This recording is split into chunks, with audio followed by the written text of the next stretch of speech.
Bismillahirrahmanirrahim.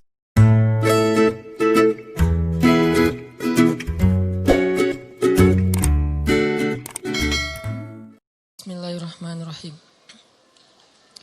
Teman-teman, kita masih ngebahas tentang GR dalam merespon nikmat dan ujian dari Allah Subhanahu wa taala. Kan biasanya kalau kita ngomongin tentang nikmat identik dengan syukur ya. Terus kalau ujian identik dengan sabar. Tapi gak selalu kayak gitu keadaannya. Kadang-kadang nikmat itu bisa bikin kita GR. Ujian bisa bikin kita salah sangka kepada Allah Subhanahu wa taala. Seolah-olah Allah kalau kasih ujian itu kayak gak suka sama kita. Padahal kadang Allah kalau kasih ujian itu tandanya masih perhatian sama kita. Kenapa atuh perhatiannya ngasih ujian? Bisa banyak banget alasannya. Bisa pengen ngapusin dosa-dosa kita. Bisa pengen ngangkat derajat kita. Walaupun kita gak usah terlalu kegeeran ke sana. Minimal menghapus dosa-dosa ya. Bisa juga emang mungkin hanya dengan cara dikasih ujian kita rajin beribadah. Dan itu kita banget kayaknya tuh. Kalau lagi banyak masalah, tahajudnya rajin. Mendekati ujian nasional, tahajud gak tinggal selama sebulan. Hari ujian nasional terakhir, malamnya udah gak tahajud lagi. Kan kita banget nih. Nah, orang yang tipenya kayak gini kadang emang cara untuk biar dekat ke Allah emang dikasih ujian. Makanya jangan jadi tipe kayak gitu. Walaupun ada orang lain yang soleh tapi tetap dikasih ujian. Kenapa? Karena Allah Subhanahu wa taala benar-benar pengen lebih dekat sama dia. Makanya Nabi bilang asyadun nas balaan al-anbiya summas salihin. Orang yang paling banyak diuji sama Allah itu para nabi, kemudian orang soleh, kemudian yang mendekati kesolehan dan seterusnya dan seterusnya. Ternyata kadang ketika kita dikasih nikmat, kita tuh jadi kegeeran. Jangan-jangan ternyata nikmat itu bukan sebuah anugerah, justru nikmat itu adalah sebuah istidraj. Gimana kita ngebedain anugerah sama istidraj? Indikatornya sederhana. Seperti apa hubungan kita dengan Allah lewat nikmat itu. Kalau nikmat itu menjauhkan kita dari Allah dan makin nikmat makin jauh, biasa-biasa aja, lempeng dalam urusan agama, berarti nikmat itu adalah istidraj. Kalau nikmat itu bikin kita makin bersyukur, bentuk syukurnya bisa makin dekat ke Allah dalam bentuk ibadah, bisa juga makin banyak manfaatnya ke orang lain dengan berbagi, berarti nikmat itu adalah anugerah. Dua-duanya nikmat, karena dua-duanya dinikmati. Tapi ada anugerah, fadl, ada juga istidraj.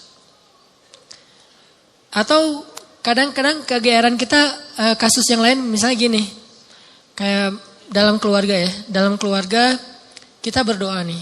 Berdoa, ya Allah mudahkanlah rezeki saya, keluarga saya, pasangan saya, kayak gitu-gitu. Atau anak kita sakit. Terus kita berdoa, ya Allah sembuhkanlah anak saya. Yang berdoa malam itu bukan cuma kita loh. Orang tua kita berdoa, pasangan kita berdoa. Kadang sampai pembantu juga berdoa. Tiba-tiba Allah kasih kita nikmat lewat doa ini. Misalnya anak sembuh, misalnya kita lulus ujian, misalnya dapat kerjaan. Terus kita tiba-tiba kegeeran. Ya doa saya diijabah banget ya. Di sini nih kegeerannya nih. Apa ini enggak husnuzon Ustaz? Husnuzonnya kalau Allah maha baik ya. Mau mengijabah doa orang yang tidak layak diijabah. Ini husnuzon. Kalau kegeeran, ya alhamdulillah saya orangnya layak diijabah doa ya. Doa saya itu cepat banget diijabah. Lu baru semalam doa, hari ini udah ijabah. Kalau yang diomongin adalah kitanya, itu kegeeran. Kalau yang diomongin adalah kebesaran Allahnya, itu namanya husnuzon, bagian dari tahadus bin ni'mah. Wa amma bi ni'mati rabbika fahaddis. Yang dibicarain tuh bukan kita, tapi Allahnya. Atau kalau mau lebih nggak GR lagi, kita berhusnuzonnya bukan cuma ke Allah. Allah maha baik plus, oh ini kayaknya ada doa di dalam keluarga saya nih yang diijabah oleh Allah. Bisa doa ibu, bisa doa ayah, bisa doa pasangan, bisa doa bahkan pembantu yang kita nggak tahu diam-diam dia mendoakan kita. Jadi bukan kitanya yang hebat, yang keren, yang soleh. Tapi ada orang lain di sekeliling kita yang soleh kemudian mendoakan sehingga memudahkan urusan kita. Sama kayak dalam dakwah. Misalnya saya dengan teman-teman bikin pemuda hijrah nih. Pemuda hijrah ini dulu taklimnya 3 tahun yang lalu paling banyak cuma 30 orang. Selama 8 tahun. Tiba-tiba alhamdulillah Allah berikan keberkahan, jadi rame. Kita jadi bareng-bareng sekarang, ada ribuan orang misalnya. Saya selalu mention ke teman-teman, ini pasti ada orang di antara tim kita nih, yang dia itu sama Allah itu dekat banget, yang diam-diam malam dia berdoa, gara-gara doa dialah jadi banyak kemudahan untuk kita. Bukan, mungkin yang doa semua ikut berdoa, saya berdoa, teman-teman semuanya berdoa, cuman jangan kegeeran, ya alhamdulillah ya, saya baru doa kemarin, sekarang udah diijabah. Ini kalau kita kayak gini, ini agak kegeeran, sesekali wajar. Kalau sering kali, ini gak bagus. Bikin kita jadi ngerasa udah baik, udah soleh. Dan Allah mengatakan, fala tuzakku anfusakum. Jangan kalian menganggap diri kalian udah baik, soleh, suci. Huwa a'lamu bimanittaqo. Allah lebih tahulah siapa yang paling taat. Jadi teman-teman, kadang kayak gitu kegeerannya. Atau ada juga bentuk kegeerannya gini. Dia jomblo. Udah gitu, ngelamar cewek, hafizah 30 juz. Dia tuh belum bisa baca Quran, baru hijrah, tapi diberikan istri, hafizah 30 juz. Atau sebaliknya, dia cewek baru berhijab banget, diberikan suami, hafiz 30 juz. Udah gitu dia kegeeran, wah berarti saya udah pantas buat dia nih. Atau dia pantas buat saya. Enggak, jangan-jangan Allah sengaja ngasih kita pasangan yang soleh banget, karena cuma dia yang bisa menghijrahkan kita dan memperbaiki kita. Kalau dikasih yang tanggung-tanggung, ntar lepas lagi nih. Makanya dikasih yang gak tanggung-tanggung. Sekalian aja yang paling soleh, yang paling taat, yang paling berwawasan agama luas. Sehingga kita disuruh belajar ke dia. Bisa kayak gitu. Padahal yang datang ke dia itu banyak. Ada yang sama-sama hafiz. Kenapa yang lebih baik dari kita hafiz gak diterima? Karena udah sama-sama soleh. Terus siapa lagi yang perlu diperbaiki kan? Bisa jadi kita justru ketemu dengan orang yang keren. Karena Allah pengen memperbaiki kita dengan lewat orang itu. Ini biar kita gak kegeeran. Ustadz, kenapa sih harus gitu-gitu amat? Karena itulah sifat orang yang beriman. Coba teman-teman buka surat orang-orang beriman. Surat apa? Al-Mu'minun. Surat orang-orang beriman. Surat 23 ayat 60. Itu sifat orang yang beriman. Surat 23 ayat 60. Bismillahirrahmanirrahim.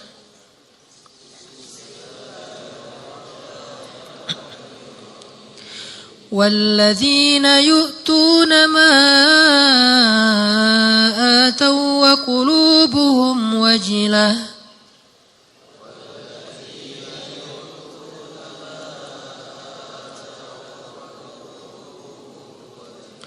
وقلوبهم وجلة أنهم إلى ربهم راجعون.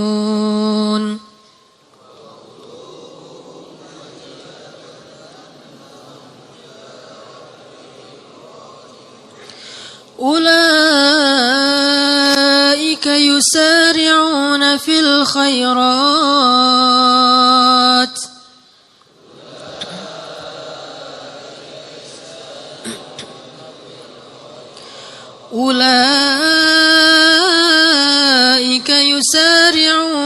الخيرات وهم لها سابقون.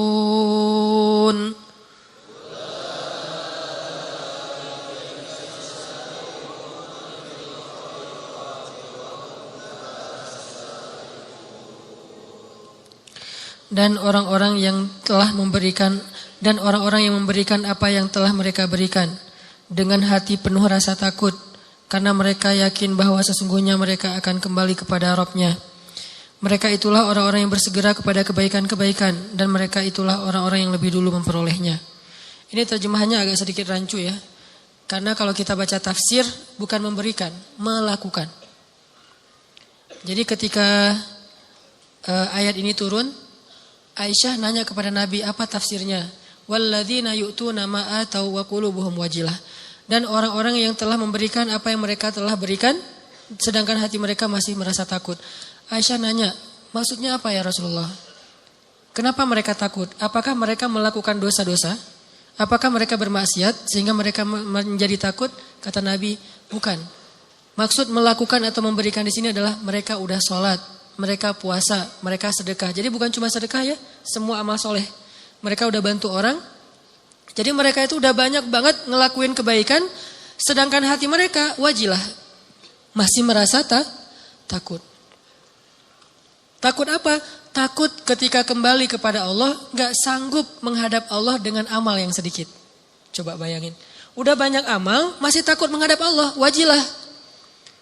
Gimana lagi kalau berbuat dosa. Beramal aja masih takut sama Allah. Kalau kita kan kadang-kadang ngerasa takut ke Allah itu kalau habis buat dosa ya. Dan ini juga bagian dari iman. Keren sih. Cuman iman kan berderajat-derajat. Lahum darajatun inda rabbihim. Orang beriman aja bertingkat. Ada orang beriman ketika bikin dosa takut kepada Allah. Langsung taubat. Ada yang lagi yang lebih tinggi. Lagi berbuat baik takut sama Allah. Kenapa? Dia ngerasa amal baiknya tuh sedikit dan waktunya terbatas. Dia pengen berbuat yang banyak tapi gak punya waktu. Gak punya merasa lemah, merasa tidak maksimal, merasa belum memberikan semua hak Allah, merasa kurang, merasa belum istimewa, belum sempurna. Ini orang yang walladzina yu'tuna ma atau wa qulubuhum wajilah. Makanya teman-teman kalau teman-teman perhatiin di akhir surat Al-Baqarah kan tuh ada doa Rabbana la tu'akhidna in nasina aw akhtana. Itu bukan doa orang yang berbuat dosa loh. Itu doa orang habis beribadah. Dia habis beribadah, habis sholat misalnya, doanya Rabbana la tu'akhidna in nasina aw akhtana. Udah beribadah masih minta maaf sama Allah. Ya Allah jangan marah ya sama saya kalau saya ada yang silap, ada yang lupa, ada yang gak sempurna. Ini orang beriman, udah beribadah masih minta maaf. Sama kayak ayat idza jaa nasrullahi wal fath wa ra'aitan nasa yadkhuluna fi dinillahi afwaja fasabbih bihamdi rabbika wastaghfir. Kalau telah datang pertolongan Allah dan kemenangan dan engkau melihat orang berbondong-bondong masuk kepada agama Allah, maksudnya apa? Kalau dakwah kamu sudah sukses. Wahai Muhammad, wahai kaum muslimin, kalau dakwah kalian sudah sukses, orang berbondong-bondong ikut pengajian, orang berbondong-bondong berhijrah, jadi tren baru sekarang Islam misalnya di zaman dulu Nabi. Orang berbondong-bondong memeluk agama Islam. Dakwah kamu tuh udah keren banget, usaha kamu tuh udah maksimal. Ketika kamu mendapatkan kesuksesan dalam dakwah, maka pujilah Allah dan beristighfarlah. Kenapa? Habis berdakwah, habis sukses malah disuruh beristighfar. Dan yang disuruh itu adalah Nabi loh secara personal, bukan kaum muslimin. Kalau kaum muslimin mungkin mengatakan fasabbihu bihamdi rabbikum wastaghfiru gitu kan ya. Tapi karena personal, fasabbih bihamdi rabbika wastaghfir. Engkau wahai Muhammad. Jadi Nabi banget yang disuruh. Kalau Nabi aja disuruh istighfar apalagi umatnya. Dan Allah menyuruh Nabi istighfar bukan habis berbuat dosa, bukan.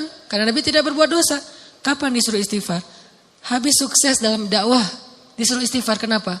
Inilah mukmin. Dia gak pernah merasa dirinya sempurna.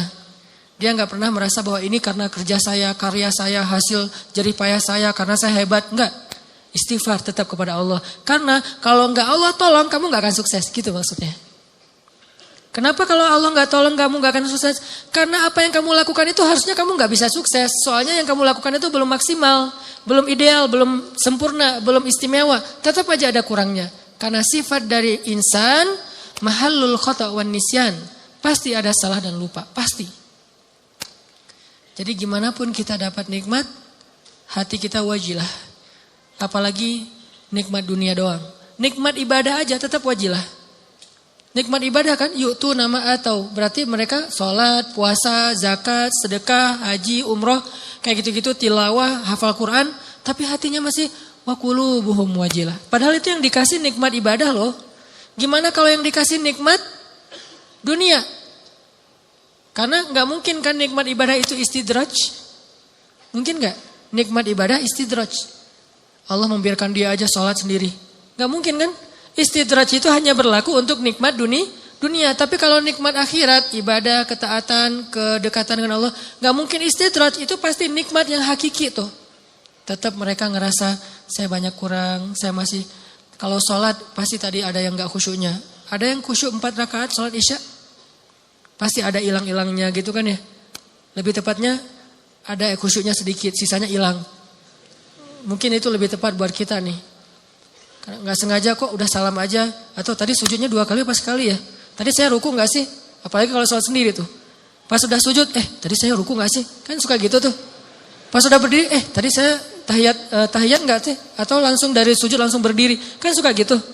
Salam, tadi saya syahadatan gak ya? Jangan-jangan langsung Allahumma sholli ala sayyidina Muhammad, assalamualaikum. Pas berdiri, tadi saya baca Al-Fatihah gak ya?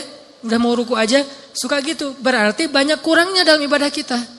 Tilawah juga gitu, pasti banyak baca yang salah. Jangan-jangan salah huruf, salah makna harusnya dosa. Puasa juga gitu, gak bisa jaga pandangan. Atau sedekah juga gitu, jangan-jangan saya sedekah belum bersih-bersih amat atau belum maksimal, masih banyak yang saya tahan, masih kikir. Intinya adalah jangan ngerasa udah sempurna. Sehingga ketika Allah kasih kita nikmat, kita merasa diri kita emang pantas mendapatkannya. Bukan. Ketika Allah kasih kita nikmat, kita bilang sebetulnya saya gak pantas, tapi Allah maha baik. Ketika Allah kasih kita hidayah, sebetulnya bukan saya udah sadar, Allah menyadarkan saya. Ketika kita dapat ujian, baru kita salahkan diri kita. Makanya hadis qudsinya yang saya sampaikan di booster, kalau kalian mendapatkan nikmat, janganlah kalian memuji kecuali Allah. Kalau kalian mendapatkan masalah, musibah, sesuatu yang buruk, janganlah kalian mencela kecuali diri kalian sendiri. Ini ke diri kita, teman-teman. Dan ini kaidahnya tidak berlaku untuk orang lain ya. Karena Allah hanya mengatakan untuk diri kalian sendiri, bukan untuk teman kalian. Jadi dalam Islam itu kita dibangun juga persepsi, mindset. Jangan pakai hadis qudsi ini untuk orang lain. Lo banyak dosa tuh. Kok gitu sih? Ya kan kata Allah juga dalam hadis qudsi gitu. Enggak, ini enggak berlaku untuk orang lain. Berlaku untuk diri kita. Untuk orang lain selalu berlaku husnuzon. Ijtanibu katsiran minadh-dhon. Jauhi prasangka buruk kepada orang lain. Kalau dia dapat nikmat, Masya Allah, Allah sayang kepada dia sehingga diberkahi rezekinya.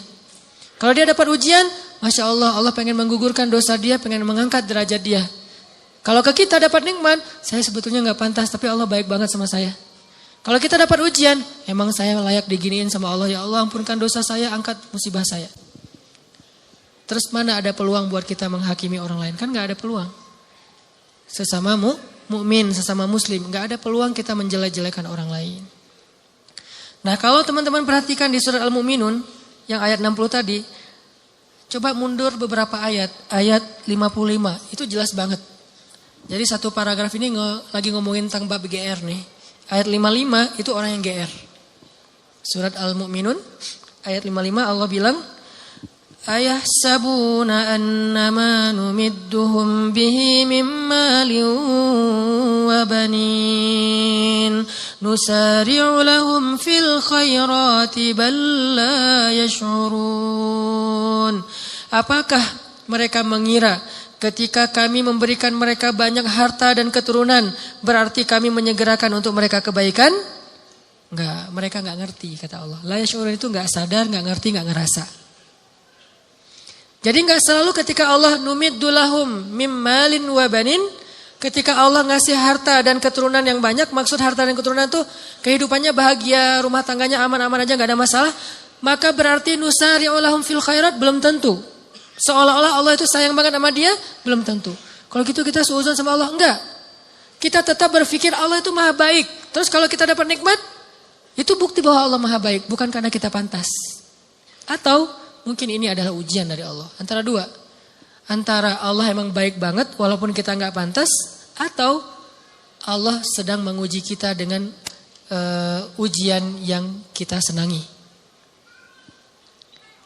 Dulu ketika masih sendiri, setiap malam tahajud. Ya Allah, beri saya pasangan imam yang bisa ngimamin saya. Enggak apa-apa deh yang dibaca Al-Ikhlas juga. Yang penting dia imam. Yang imam, ya Allah beri saya makmum. Mudah-mudahan dia tetap mengamini doa-doa saya. Walaupun mungkin doa saya enggak fasih. Doain setiap malam tahajud. Allah kasih nih.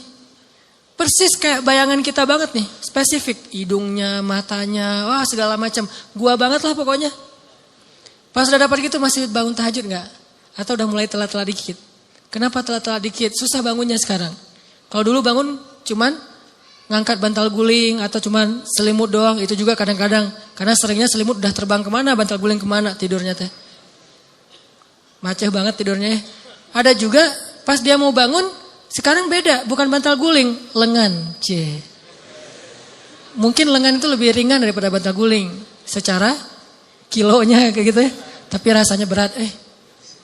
Taruh lengan. Aduh, gimana nih caranya? Ntar dia terbangun. Kan saya nggak pengen ngebangunin dia. Kasihan. Alasan ya, modus. Nggak tahajud. Atau tahajudnya telat. Atau mulai berkurang. Lama-lama tadi tahajud 11, sekarang jadi tinggal 8, 4, 2, tinggal witir doang. Tapi masih lumayan lah. Akhirnya subuh di masjid, subuh di rumah, subuh telat, subuh dijamak dengan duha. Kan bertahap tuh. Udah gitu ngejamaknya kompakan lagi. Berjamaah. Jamak subuh sama duha berjamaah sama suami istri. Kan kompakan ya. Masya Allah luar biasa kompak, istiqomah menjamak. Allah pengen nguji kita lewat pasangan justru. Kadang Allah pengen nguji kita dengan terlalu sibuk dengan kerjaan. Tadinya kita nggak punya kerjaan, nganggur, akhirnya bisa beribadah tepat waktu. Begitu udah ada kerjaan, jadi nggak tepat waktu lagi. Kenapa? Alasannya mulai sibuk, mulai rush, mulai tight jadwal, kayak gitu-gitu. Nah ini artinya jangan selalu kegeeran bahwa Allah sayang sama kita. Bahwa kita layak disayangi oleh Allah, bukan. Mungkin antara dua, Allah emang baik banget atau Allah pengen nguji kita dengan nikmat tersebut. Jadi di sini disebutkan ayah sabun, apakah mereka mengira annama numiddu lahum min malin wa banin nusari'u lahum fil khairat bal la yash'urun. Mereka pikir kalau kami udah ngasih mereka harta dan keturunan berarti kami menyegerakan kebaikan buat mereka? La yash'urun, mereka enggak ngerti. Justru orang beriman di ayat berikutnya disebutkan walladzina yu'tuna ma atau wa qulubuhum wajilah annahum ila rabbihim raji'un. Ulaika, orang yang kayak gini nih, yang wajilah, yang ngerasa kurang, yang ngerasa gak pantas, yusari'una fil khairat. Selalu bersemangat melakukan kebaikan-kebaikan yang lain. Kenapa? Dia merasa masih kurang dirinya. Jadi jangan terlalu kegeeran. Kita boleh bilang, alhamdulillah ya Allah mengijabah doa. Ya boleh. Tapi jangan bilang, alhamdulillah ya saya itu emang doa saya jitu banget. Doa saya tuh emang cepat banget diijabah. Jangan sebutkan saya sama sekali. Kalau dalam kebaikan. Ini kita belajar bertahap. Kadang-kadang gak nyebutin di lisan, tapi di hati. Enggak lah, ini mah nikmat dari Allah dalam hati gua gitu loh. Wa asirru qawlakum awijharu bih innahu alimun bidatis sudur. Kalian rahasiakan ucapan kalian di hati atau kalian tampakkan dengan lisan, Allah Maha tahu apa yang ada di dalam dada kalian. Gak bisa bohong sama Allah. Terus gimana Ustaz kalau kebersit kayak gitu membatin? Lisan kita mah selalu ngomong, Masya Allah ya lu lulus. Alhamdulillah ini nikmat dari Allah. Padahal gua gak bisa apa-apa. Lisan nih. Hati kita, ya emang kamu heran kalau saya lulus. Mulai kan ada sombong tuh. Mulai agak kegeeran nih. Kita kalau muncul itu langsung kita tolak, kita reject dengan apa? Astagfirullahalazim. Kadang-kadang itu muncul bukan pengennya kita. Yuwaswisufi sudurinas, emang si dia tuh. Si dia bukan, si dia mah keren buat saya. Orang itu, zat itu tuh. Yaitu khannas yuwaswisufi sudurinas. Kita gak pengen sombong, kita gak pengen riak. Dia yang yuwaswis supaya kita sombong. Saya kan pernah cerita, ngimamin. Pengen ngimamin yang paling maksimal. Biar semuanya khusyuk. Kan kalau yang lain khusyuk kebawa pahalanya ke yang ngimamin nih. Allahu Akbar. Alhamdulillahi Rabbil Alamin. Semaksimal mungkin. Sebisa mungkin yang bagus bacaannya. Pas sudah selesai sholat, yuwaswis. Atau belum selesai sholat, baru amin. Keren juga ya suara saya muncul. Yuwaswis. Itu bukan saya gak pengen kayak gitu-gitu amat lah. Yuwaswis. Awal-awalnya, dulu kayak gitu tuh. Nih saya ngaku nih, awal-awalnya ngimamin, apalagi pas ngimaminnya di Mesir. Karena orang Mesir tuh suka suuzon sama orang Indonesia. Dianggap orang Indonesia tuh gak bisa ngaji. Kan kepancing nih. Emangnya orang Indonesia gak bisa ngaji? No, kasih mic buat gua. Gitu. Ngimamin lah nih. Ngimamin ada niat pengen nunjukin orang Indonesia tuh ngajinya bagus-bagus. Mulai agak-agak melenceng tuh. Sehingga pas selesai sholat orang Muslim, Masya Allah kamu Indonesia tapi ngajinya enak dan segala macam. Ya udah kamu tarawih aja di sini jadi imam. Muncul waswasah, yuwaswisufi sudurinas. Bukan pengennya kita. Pulang ke Indonesia juga kayak gitu. Ada yang, Ustadz saya baru pertama menangis ketika sholat gara-gara Ustadz. Padahal saya ke umroh juga gak nangis. Di sini bisa nangis, Masya Allah. Langsung yuas-wis. Wah itu habis-habisan tuh. Gimana caranya? Gara-gara itu terus saya gak jadi berusaha semaksimal mungkin. Ya udah deh, gue biasa-biasa aja daripada sombong. Alhamdulillah Rabbil Alamin. Ar-Rahmanir-Rahim. Ustadz kok ngajinya gitu? Saya gak mau sombong. Was-was aja juga ya, yuas-wis. Wah lo ikhlas banget ya orangnya, ikhlas. Ikhlas yang butuh istighfar. Sama dengan istighfar, yahtaju ilal istighfar. Istighfar butuh istighfar. Kenapa? Ya ini main hati nih, berat nih. Terus gimana caranya? Gak apa-apa, lanjutin aja. Awalnya emang ria, sombong, dikit-dikit. Bertahap, lama-lama dia akan berkurang. Dengan kita reject. Enggak. Mau enggak, kita tuh enggak setuju sama dia. Lama-lama dia gak akan ngaruh lagi di hati kita. Sesekali doang ngaruh, dia lebih gampang nolaknya. Tapi kalau kita menghindar terus, susah. Sedekah gitu, dilihat orang, wah 100 ribu Yang di sebelah cuman 1.500 koin, kita 100 ribu. Awalnya sih emang beda sih rasanya. Karena pertama 100 ribu. Awalnya nih, besok lama-lama biasa aja. Lama-lama Gak ngaruh sama sekali, udah di hati kita tuh udah kebal. Kan ini kematangan jiwa kita dalam beramal soleh ya. Orang kalau lagi puber pasti kayak gitu teman-teman. Ekspresif, heboh, lebay, itu orang puber. Baru pertama ke masjid, heboh gitu ya. Wah gua baru ke masjid. Tapi kalau udah kebiasaan ke masjid, apaan sih yang mau dibanggain, biasa aja kali ke masjid gitu. Baru pertama tahajud, wah udah bangunin temannya tuh cuma bangun. Nggak bangun, saya aja udah 2 jam bangun dari tadi. Udah 11 rakaat, pamer. Namanya juga lagi puber. Baru hafal 1-2 hadis. Wah ini dhaif. Semuanya dhaif, cuma dia doang yang sahih gitu. Lagi belajar. Kalau udah biasa hafal hadis, biasa aja. Atau emang gak hafal gitu. Kayak saya misalnya, karena gak hafal hadis ya udah gak usah komen-komennya, biasa-biasa aja. Toh bisa jadi saya komen dhaif ternyata sahih. Daripada saya mendhaifkan yang sahih, mending saya diam. Nah ini artinya jangan menghindar. Tapi di reject. Begitu kita kegeeran di dalam hati, enggak. Ini hadza min fadli rabbi. Ini anugerah dari Allah. Ini Allah Maha baik. Ini semuanya karena kebaikan Allah gitu. Lama-lama setan akan cari jalan lain, enggak akan yuwas-wis lagi. Dia akan menghindar. Sampai kita menjadi orang yang kalau kata guru saya mukhlasin. Apa arti mukhlasin? Kalau mukhlisin orang yang ikhlas. Kalau mukhlasin orang yang udah enggak ada bedanya di mata dia emas dengan batu. Udah sama tuh. Ketika ditaruh emas, dia senyum. Dikasih batu juga dia senyum. Gak ada bedanya antara batu dengan emas, mukhlas. Maka setan udah gak bisa ngegodain dia. Gimana ngegodain? Orang emas dan batu sama di mata dia. Tapi kalau emas masih lebih berharga daripada batu, cuman dia masih berharap ridho Allah, itu namanya mukhlis. Kalau emas lebih berharga daripada batu dan dia tidak lagi berharap ridho Allah, itu udah gak mukhlis. Ada orang yang riya, ada mukhlis, ada mukhlas. Di mata Nabi Muhammad SAW, emas dan batu itu udah sama. Makanya setan udah nggak mau ngoda-godain Nabi Muhammad. Kecuali ada setan yang masih anak baru gitu, ngodain Nabi Muhammad. Kalau setan yang udah senior ya, udah tahu, oh itu Muhammad nggak usah digodain deh, habis-habisin waktu loh. Mending godain yang lain-lain aja, yang sahabat. Tapi kalau yang baru-baru kayak semangat gitu, gua mau godain orang nih. Pas ngeliat, wah ini ada lagi sholat digodain, Nabi Muhammad digodain. Kan sia-sia ya. Jadi kayak buang-buang waktu gitu. Dia godain Nabi Muhammad, begitu Nabi selesai sholat, dipegangin, digulung sama Nabi, digantung di tiang masjid. Teriak-teriak gitu. Pas pagi-pagi anak-anak Madinah, anak-anak kecil gitu, pergi sholat subuh, ngelihat ada bola tuh, mau diambil sama mereka, mau ditendang-tendang.